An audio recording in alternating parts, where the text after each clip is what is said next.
ದೇಶದಲ್ಲಿ ಕಾನೂನು ಯಾರ ಪರ ಇದೆ? ಭ್ರಷ್ಟರ ಪರ, ಶ್ರೀಮಂತರ ಪರ, ಪ್ರಭಾವಿಗಳ ಪರ ಇದೆ. ಇದು ಮಹಾತ್ಮ ಗಾಂಧೀಜಿಗೆ ಮಾಡುವ ಅವಮಾನ, ಇದು ಸಂವಿಧಾನ ಶಿಲ್ಪಿ ಅಂಬೇಡ್ಕರ್ಗೆ ಮಾಡುವ ಅವಮಾನ, ಇದು ಭಾರತದ ಮೊಟ್ಟ ಮೊದಲ ಪ್ರಧಾನಿ ಪ್ರಜಾಪ್ರಭುತ್ವವಾದಿ ಜವಾಹರಲಾಲ್ ನೆಹರು ಅವರಿಗೆ ಮಾಡುವ ಅವಮಾನ, ಇದು ಈ ದೇಶದ ಗೃಹ ಮಂತ್ರಿ ಆಗಿದ್ದ ಸರ್ದಾರ್ ಪಟೇಲ್ ಸೇರ್ಕೊಂಡು ಭಗತ್ ಸಿಂಗ್ ಸೇರಿದಂತೆ ಸುಭಾಷ್ ಚಂದ್ರ ಬೋಸ್ ಸೇರಿದಂತೆ ಈ ದೇಶಕ್ಕಾಗಿ ಪ್ರಾಣ ತ್ಯಾಗ ಮಾಡಿದ, ತ್ಯಾಗ ಬಲಿದಾನವನ್ನ ಮಾಡಿದ ಸ್ವಾತಂತ್ರ್ಯ ಹೋರಾಟಗಾರರಿಗೆ ಮಾಡುವ ಅವಮಾನ. ವಕೀಲರಾದಂತಹ ನರಸಿಂಹಮೂರ್ತಿ ಅವರೇ, ಇನ್ನು ಹಲವಾರು ಜನ ಬಹಳ ಜನ ಬೇರೆ ಬೇರೆ ಸಂಘಟನೆಯವರು, ವೇದಿಕೆಯವರು ಇಲ್ಲಿ ಬಂದಿದ್ದಾರೆ. ಮತ್ತು ಕರ್ನಾಟಕದಲ್ಲಿ ಇವತ್ತು ಭ್ರಷ್ಟಾಚಾರದ ವಿರುದ್ಧ ಪ್ರಾಮಾಣಿಕವಾಗಿ ಹೋರಾಟ ಮಾಡ್ತಿರುವಂತಹ ಏಕೈಕ ಪಕ್ಷ ಕೆಆರ್ಎಸ್ ಪಕ್ಷದ ವತಿಯಿಂದ ರಾಜ್ಯದ ಮೂಲೆ ಮೂಲೆಗಳಿಂದ ಇಲ್ಲಿಗೆ ಸ್ವಯಂ ಪ್ರೇರಿತವಾಗಿ ಬಿರಿಯಾನಿಗಲ್ಲ, ಹಣಕ್ಕಲ್ಲ, ಹೆಂಡಕ್ಕಲ್ಲ, ಸ್ವಯಂ ಪ್ರೇರಿತವಾಗಿ ತಾವಾಗಿಯೇ ತಾವು ಬಂದಿರುವಂತಹ ನಾಡಪ್ರೇಮಿ ಸೈನಿಕರೇ, ಸೇನಾನಿಗಳೇ, ಇವತ್ತು ನಾವು ವಿಧಾನಸೌಧ ಚಲೋ ಅಂತ ಕಾರ್ಯಕ್ರಮವನ್ನು ಹಮ್ಮಿಕೊಂಡಿದ್ದೀವಿ. ಇವತ್ತು ಕರ್ನಾಟಕದಲ್ಲಿ ಭ್ರಷ್ಟ ದುರಾಚಾರದ ದುರಾಡಳಿತ ಕೊಡ್ತಿರುವಂತಹ ಪಕ್ಷ ಯಾವುದು? ಕಾಂಗ್ರೆಸ್ ಪಕ್ಷ. ಇವತ್ತು ವಿರೋಧ ಪಕ್ಷವಾಗಿ ಏನು ಶಾಸಕರಿಗೆ, ವಿರೋಧ ಪಕ್ಷದ ನಾಯಕರಿಗೆ ಸಚಿವ ಸ್ಥಾನಮಾನ ಏನಂತಾರೆ ಅದನ್ನ ಅಲ್ವಾ, ಏನಪ್ಪ, ಕ್ಯಾಬಿನೆಟ್ ದರ್ಜೆ, ಕನ್ನಡದಲ್ಲಿ ಏನಂತಾರೆ, ಸಂಪುಟ ದರ್ಜೆ ಸ್ಥಾನಮಾನ ಒಬ್ಬ ಮಂತ್ರಿಗಿರುವಂತಹ ಅಧಿಕಾರ ವಿರೋಧ ಪಕ್ಷದ ನಾಯಕನಿಗಿರುವಂತಹದ್ದು. ಅಲ್ಲಿ ಕೌನ್ಸಿಲ್ ಅಲ್ಲಿ, ಅಸೆಂಬ್ಲಿನಲ್ಲಿ ಯಾವ ಪಕ್ಷಕ್ಕಿದೆ ಇವತ್ತು? ಯಾವುದಕ್ಕೆ? ಭಾರತ್ ಮಾತಾ ಕೀ.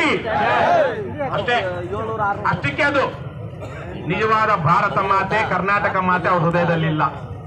ಇನ್ನೊಂದು, ಮೊನ್ನೆ ಜೆಡಿಎಸ್ ಬಗ್ಗೆ ಮಾತಾಡೋದಕ್ಕೆ ನನ್ಗೆ ಅಸಹ್ಯ ಅನ್ಸುತ್ತಪ್ಪ.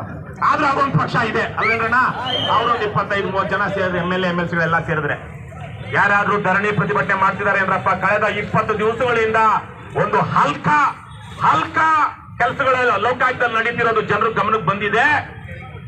ಈ ರಾಜ್ಯದ ಅಬಕಾರಿ ಸಚಿವನೇ ಲೋಕಾಯುಕ್ತದ SP ಯನ್ನ ಜೊತೆಗಿಟ್ಟುಕೊಂಡು ತನ್ನ ಎಕ್ಸೈಸ್ ಡಿಪಾರ್ಟ್ಮೆಂಟ್ ನ ಅಧಿಕಾರಿಗಳಿಂದ ಹಸ್ತ ವಸೂಲಿ ಮಾಡ್ತಾನೆ ಅಂತ ವರದಿಗಳು ಬರ್ತಾ ಇದೆ. ಬಿಜೆಪಿ JDS ನ ಯಾವನಾದ್ರೂ ಅದ್ರ ಬಗ್ಗೆ ಧ್ವನಿ ಎತ್ತಿ ಎಲ್ಲಾದ್ರೂ ಪ್ರತಿಭಟನೆ ಮಾಡಿದ್ದಾರೆ ಭಯ? ಇವತ್ತು ಭ್ರಷ್ಟಾಚಾರವನ್ನ ಕರ್ನಾಟಕದಲ್ಲಿ ಅಧಿಕಾರದಲ್ಲಿದ್ದುಕೊಂಡು ಅದರ ಫಲವನ್ನ ದೊಡ್ಡ ಮಟ್ಟದಲ್ಲಿ ಅಕ್ರಮ ಸಂಪಾದನೆಯ ಮೂಲಕ ಉಣ್ಣುತ್ತಿರೋ ಪಕ್ಷ ಯಾವುದು? ಕಾಂಗ್ರೆಸ್ ಅಲ್ವಾ? ವಿರೋಧ ಪಕ್ಷ ಅನ್ನೋದು ಅಲ್ಲಿ ಬಿಜೆಪಿ ಮತ್ತೆ JDS ಇದೆಯಾ? ಇದೆಯನ್ರಣ? ಇವತ್ತು ಕರ್ನಾಟಕದಲ್ಲಿ ಇನ್ನೂ ಹಲವಾರು ಪಕ್ಷಗಳಿದೆ. ಎಷ್ಟೋ ಸಂದರ್ಭಗಳಲ್ಲಿ ಎಷ್ಟೋ ಪಕ್ಷಗಳು JDS ಜೊತೆಗೆ, ಬಿಜೆಪಿ ಜೊತೆಗೆ, ಕಾಂಗ್ರೆಸ್ ಜೊತೆಗೆ ಏನು ಹೊಂದಾಣಿಕೆಗಳನ್ನು ಮಾಡ್ಕೊಂಡಿವೆ. ಅವ್ರದ್ದು ಆ ಪಕ್ಷದ ಬಿಟ್ಕೊಳ್ಳೋಣ ನಾವೀಗೇನು. ಅವ್ರು ಯಾರು ಪಾಪ ಭ್ರಷ್ಟಾಚಾರದ ವಿರುದ್ಧ ಯಾವತ್ತು ಮಾತಾಡಿದ್ದೆ ನಾವು ನೋಡಿಲ್ಲ.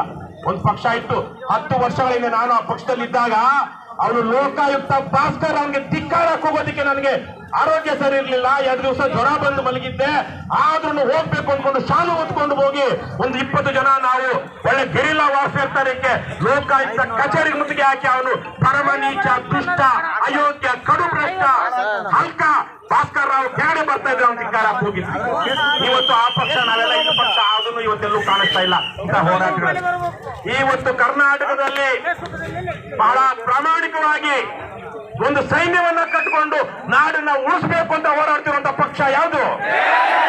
KRS ಪಕ್ಷ. ಬೆಳಗ್ಗೆ ಏನು ಬಿರಿಯಾನಿ ಸಿಗ್ತಾ? ಮಧ್ಯಾಹ್ನಕ್ಕೆ ಏನು ಬಿರಿಯಾನಿ ಇಲ್ವಣ, ಬಿಸಿಬೇಳೆ ಬಾತ್ ಅಂತೆ. ಅದು ಪೊಲೀಸರು ಬಿಟ್ರೆ ನಮ್ಗೆ ವಿಧಾನಸೌಧಕ್ಕೆ ಬಿಟ್ಟು ನಾವೇನ್ ಮಾಡ್ಬೇಕು ಅದನ್ನ ಮಾಡಿ ಬಂದ್ಮೇಲೆ ನಮ್ಗೆ ಬಿಸಿಬೇಳೆ ಬಾತ್ ಸಿಗುತ್ತೆ. ಇಲ್ಲ ಅವರೇ ಬಿಸಿಬೇಳೆ ಬಾತ್ ಕೊಡ್ತಾರೇನೋ ಗೊತ್ತಿಲ್ಲ. ನಾನು ನಮ್ಮವ್ರಿಗೆ ಎಲ್ರಪ್ಪ ಸೀಟಿ, ಬಾಯಲ್ಲಿ ಸೀಟಿ, ಕೈಯಲ್ಲಿ ಲಾಠಿ. ಯಾಕೋ ಇವತ್ತು ನಮ್ಮವ್ರು ನಾನು ಯೋಚನೆ ಮಾಡ್ತಾ ಇದ್ದೆ, ನಾವೆಲ್ಲ ಕಾರ್ಯಕ್ರಮಗಳಲ್ಲಿ ಲಾಠಿ ಇಟ್ಕೊಳ್ಬೇಕು. ಯಾಕಂದ್ರೆ ಪೊಲೀಸರು ನನಗೆ ಬೇರೆಯವ್ರು ಯಾರಿಗೂ ಹೇಳೋದಿಕ್ ಹೋಗೋದಿಲ್ಲ, ನನಗೂ ಸೇರ್ತದೆ, ನಮ್ಮ ಪಕ್ಷದಲ್ಲಿರೋರು ಎಲ್ರಿಗೂ ಕಳೆದ 10 ವರ್ಷಗಳ ಹೋರಾಟದಲ್ಲಿ ನಾವು ಕೊಟ್ಟಿರೋ ಕಂಪ್ಲೇಂಟ್ ಅಲ್ಲಿ ನಮ್ಮ ಮೇಲೆ ಆಗಿರುವ ಅನ್ಯಾಯ ದೌರ್ಜನ್ಯದ ಕೇಸಲ್ಲಿ ನ್ಯಾಯ ಕೊಡಿಸಿರುವಂತ ಒಬ್ಬ ಪೊಲೀಸ್ ಮಗ ಅಥವಾ ಮಗಳು ಈ ರಾಜ್ಯದಲ್ಲಿಲ್ಲ. ಅವನು ಯಾವನೇ ಆಗಿರ್ಲಿ ಒಬ್ರು ನಾವು ಎಷ್ಟು ಜನ ಕೊಟ್ಟಿದ್ದೀವಿ, ನಮ್ಮ ಮೇಲೆ ದೌರ್ಜನ್ಯ ಆಗಿದೆ, ಅಕ್ರಮ ಆಗಿದೆ, ಇಲ್ಲಿ ಮೋಸ ಆಗಿದೆ, ಚುನಾವಣಾ ಅಕ್ರಮ ಆಗ್ತಾ ಇದೆ, ಇನ್ನೊಂದು ಆಗ್ತಾ ಇದೆ ಅಂತೇಳಿ ಕಂಪ್ಲೇಂಟ್ ಕೊಟ್ರೆ ಈ ಸಿಂಗಮ್ಗಳು ಅದನ್ನ ಕುಂಡಿಕೆಗಳಲ್ಲಿ ಹಾಕಿಟ್ಕೊಂಡು ನಾವು ಹೋದ್ಮೇಲೆ ನಮಗೆ ನಮ್ಮ ಮೇಲೆ ನೂರಾರು ಸುಳ್ಳು ಕೇಸುಗಳು ಹಾಕಿದ್ದಾರೆ. 106 ಏನು ದಂಡಿಗೆ ಎದುರ್ಲಿಲ್ಲ, ದಾಳಿಗೆ ಎದುರ್ಲಿಲ್ಲ, ದಾಸಪ್ಪನ ಗಲ್ಗಂಟೆಗೆ ಎದುರ್ತೀವಾ?